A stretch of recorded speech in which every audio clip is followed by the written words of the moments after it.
We'll guide you through how to access router admin settings. If you find this useful, then consider subscribing and liking the video. So you want to go and access your router admin settings. This is really convenient to do because in there you can go and change the different settings for your router, set up forwarding, you could go and change the password for it, you could go and change the name of the Wi-Fi, etc. So we're going to guide you through how this is done. Make sure this is full guide and don't skip ahead. Otherwise, you may go and miss an important part of this. Of course, make sure you are connected to the router, whether it's via Wi-Fi or Ethernet. Then you want to press search at the bottom and you can go and type in command prompt or CMD. Click on it.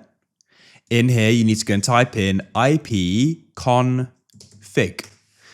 It's likely you may have different options here, but scroll down until you can go and see one which is default gateway and it's actually filled because the others are blank.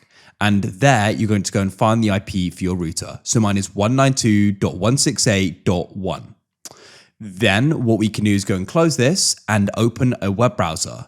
So we're going to use Edge. That's the default one for Windows, but you could use Chrome, Firefox, it doesn't matter depending upon what you use. Come to the top and type in https://.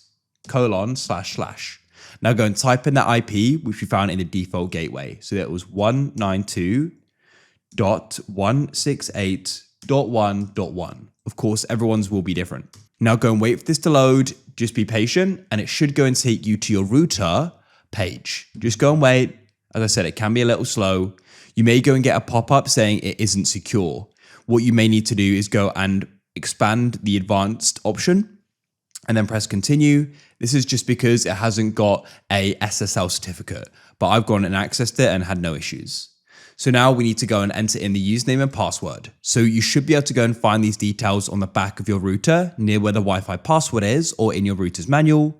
You could even search online with your router's make and model for the default login. If you're still not sure for the username, it's usually going to go and be admin. The password can sometimes be admin as well. If it isn't, you may need to go and find it on the back of your router in the manual, as I said.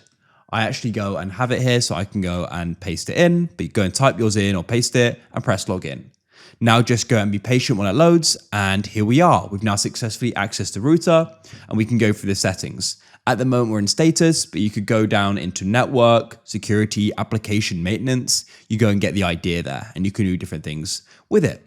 So that's it. Hopefully you've been successful with the help of this guide. If you found this useful and want to see more like this, then please consider subscribing and liking the video.